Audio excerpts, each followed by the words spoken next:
Hi everyone, welcome back to my channel. I hope you are all good and I hope you're loving my ocean themed videos right now because I'm loving it. I'm loving that each video flows onto the next video and I hope you feel that too. So in the last video you would have seen we made some silicone molds 2 videos back, and in the last video we filled the molds by brushing with mica. We've got some stunning lifelike results, and in this video we're going to start the 180 of it. So we're going to make some embossed silicone inlays instead of silicone molds. So yeah, we're going to start that today, and then in the next few videos which I've already filmed, we're going to be using those silicone inlays as well to show you different ways to use them.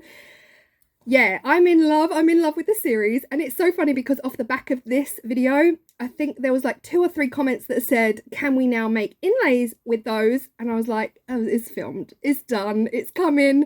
So yeah, here is the very first video using the silicone inlays, creating the silicone inlays should I say, and how we're going to use them moving forward. So yeah, enjoy and I will speak to you at the end.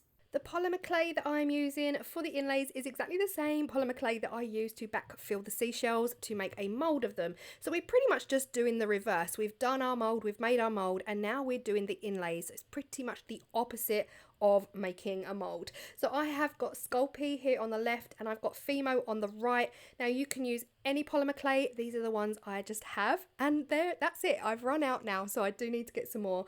The Sculpey is a lot softer. It's almost got like a pearlescent cream colour to it, almost shimmery. And the Fimo is pure white, a lot harder too. So thank you so much to Wendy over at Toonpish Crafts who sent me her pasta roller thingy machine. She doesn't use it anymore and she knows that I've started using polymer clay a lot and it's saving my hands. I don't have to work it so hard because I can roll it through the machine a few times. So yeah, thank you to Wendy.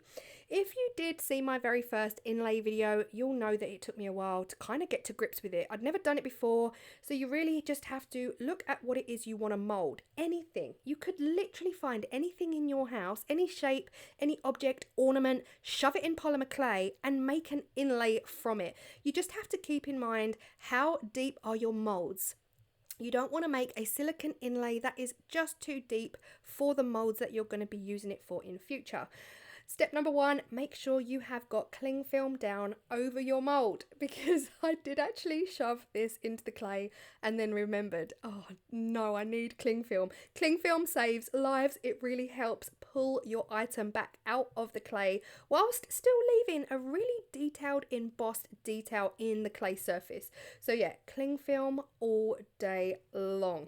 What you can see me doing here is just pushing the sides in and around that shell because you want to make sure that your walls are high. Okay, mistake number 1, you see a hole at the bottom. I pushed too hard. So we went for round 2, and I'm not going to keep in all of my mistakes because trust me, I made a few. This is like one of those processes that it's either right or it's just not. It works or it doesn't. So it's just a case of squeezing the clay back up again, doing it again until you are absolutely happy with the embossed image that you have.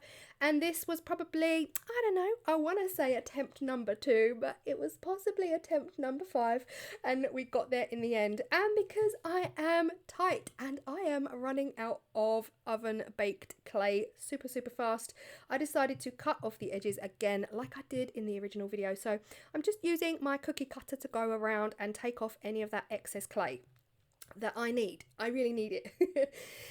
Now, the other thing to remember, like I mentioned, is you want to be able to push your item down into the clay and create high walls around it. So just pushing the shell here, just making an imprint, it's not enough. It's kind of not enough. You need a dam. You need to build a moat and like a dam around your piece so that when you do pour your silicone in, it's not automatically just gonna fly off the edge like it does on this seashell later on in the video. You think I'd have learned by now. You think I'd have learned. But if you can, basically push your item down into the clay and bring the walls of the clay up. Not over, just up around the sides. It doesn't matter if the walls of your clay are an inch deeper than you need it to be, because once you pour the silicone in, you can just stop wherever you need your silicone inlay to be. I hope I'm making sense. You do need a wall around to protect there you go. The last up, so I actually bought a bag of under the sea creatures, ocean creatures. Guys, cheap as chips from Amazon. Not quality at all. Most likely will not be using them. They're just not right. They're not right. However, to make an imprint of them, perfect. We've got some starfish and we've got this gorgeous little turtle. The other turtle was crazy. It had some crazy patterns on it. Not my cup of tea at all. But this one at least had a really pretty embossed pattern on it that looked very turtlesque. So I was really happy to, yeah, shove the turtle in there as well. So anything that you can find, and because we are currently on ocean series now, we are doing oceans for the next few weeks. Turtles and starfish all worked, as well as seashells. So I figured, why not shove them in and have a go and see what we can get with these as well. So like I said, look around your house, look around wherever it is you live in, grab what you can and just emboss it, you know, emboss it into the clay and you've got yourself a silicone inlay. Now some of these were a little bit fiddly because like I said, you want to bring those walls up around the sides, and to me when I looked at this I thought straight away, when I pour the silicone it's gonna pour out of one of the fins. One of these fins is higher or lower than the next one, therefore I need them to be deeper, like deeper embossed deeper. So what I did here, I just faked it. I just went back in with my turtle, deliberately shoving down in certain areas, not all over, just the feet and paws. That's not even what they're called, guys, but you know what I mean. I just went back in and shoved down because I needed those walls to be higher around the edge. Otherwise, my silicone was just going to pour out. So it's all of these little things to keep in mind for when you are using inlays, but I was really, really happy with this. And the bottom of that turtle was almost a hole, but luckily it didn't get that to that point. I think this is the last one up. We are just embossing one more seashell and you can just see me really, really, really shove it down in at this point because, yeah, I was trying to build my walls back up. And that is it. So all of these embossed pieces are now going to go in the oven at 110 degrees for 2 hours. Even though they're different clays, I just put them in at 110 for 2 hours because you guys actually taught me on one of my last videos, polymer clay videos, that it doesn't matter how long you put them in for, as long as they are on the lowest temperature recommended, because they won't burn. And who knew, right? Well, you all did. I didn't. There's a lot I don't know. Yeah, so it worked. So 2 hours, they are rock solid.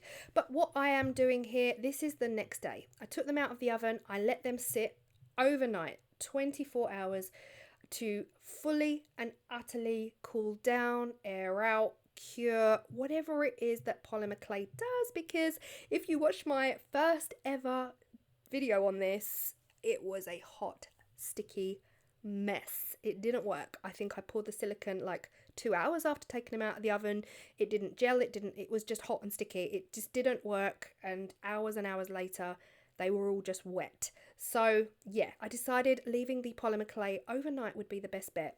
Now it is now pouring time, and I am using a blue mica powder in this silicone because having them blue is easy for me to see them. I've learned this as well from making my last inlays. Having them white like the silicone, it's really hard to see them when I've got them all in a plastic bag. It's hard to differentiate between them, which one I want to pick out. So yeah, colouring these inlays is a must for me. You can already see I have messed up on some of these. The walls aren't high enough, the silicone is pouring out, they've been embossed at an uneven level, so what I think looks quite like a flat area, it's not. So the base of this seashell was lower than the top, and yeah, so I had to kind of use some of my Arteza clay, which I had sitting on the side, just to prop them up so that I would at least get a half decent inlay and not have all the silicone pour out of the sides. So if you can learn from me, please learn from me. Make sure that your walls are high. Put those walls up to make sure that, you know, your silicone section is deep down in there. You know, the walls don't matter. The height of the walls don't matter, because even if you just need a little bit of silicone, it's fine. You've still got really high walls to protect it from pouring out, like this one also did. They didn't all pour out The turtle was the most successful out of all of these. The turtle did not drip out at all. And top left, that shell also, no it did. No it did. Yeah, it did. Yeah, the turtle was the most successful one. So yeah, I'm here. Okay, we can all learn together. That's the whole point of this. We can all learn together. I'm not, I'm not a mold maker and I'm not a silicone inlay maker. So if I can do it, anyone can do it. Just learn from all of the mistakes that you're seeing on the screen now and make sure that your walls are high. That massive shell in the middle, you can see my error, you can see my mistake. There's barely anything around it holding that silicone in. So yeah, really great tip as well for any silicone. If you're new to my channel, you would have heard me say it 1,000 times if you're not, but if you're new to my channel, when you're pouring silicone, you need to pour it from high up to eliminate any air bubbles that might actually form. And when you're pouring it from what I am about 2 foot off the table, then they kind of knock themselves out. Like, look at this, don't be like me, don't be like me. Let's just look away now.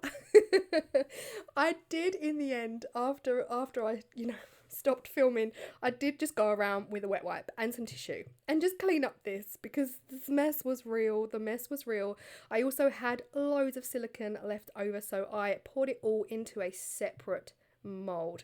This is again another 24 hours later. You don't have to wait that long, but I kind of like to. So yeah, all in all, this is a 2 to 3 day project. It's worth it though. It's worth every minute, because look at these, they're so gorgeous. Again, you can use these silicone inlays in Jesmonite, you can use them in resin, you can use them as I have in my previous videos.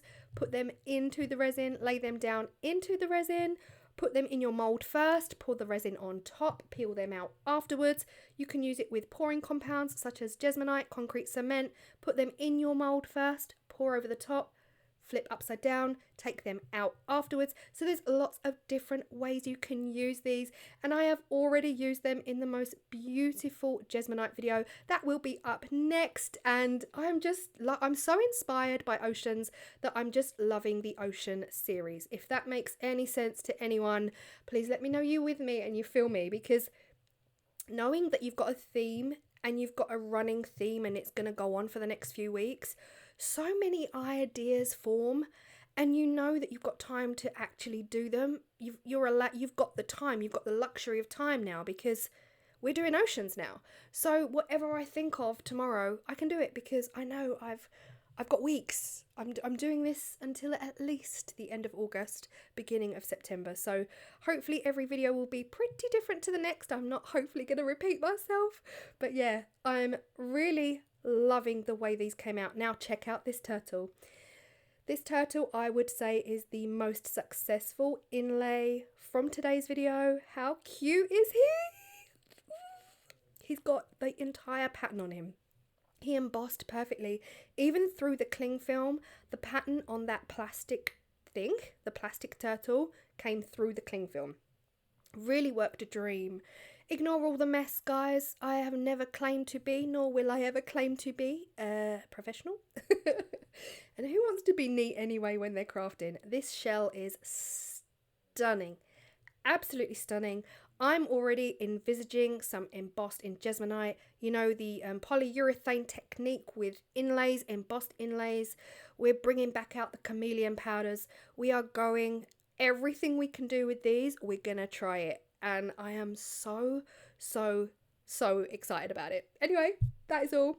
I actually, like I said, I did end up having quite a lot of silicone left over. This silicone is, of course, by Let's Resin. I am a Let's Resin ambassador, so all of the details will be in the description box below for your 10% off this silicone. And you will see here in a moment I had some left, so I ended up using the mold housing to create some more silicone molds as well.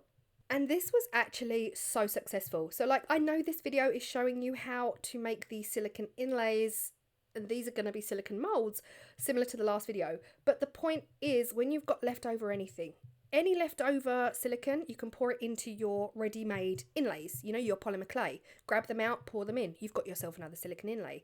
If you've got even leftover silicone, grab all of the things that you've just molded, to make a silicone mould, mould them again. Mould them again. I don't feel like you can make enough. You can't have enough silicone moulds and silicone inlays. And this is exactly what I did. I actually remoulded the resin ones that I made. So the fake resin ones, I put them back in the mould because they already had such a nice, you know, flat bottom. I figured might as well just put them back in the mould. The other thing I tried, guys, you see here the 2 seashells at the top, I didn't backfill them with polymer clay. I sat them on my table. They looked so flat. I thought, wait a minute, they're flat, like they're really flat. They're not like the other shells. So these little white shells here, if anyone has seashells, you'll know these, you'll recognize these. They're just basic white little fan seashells.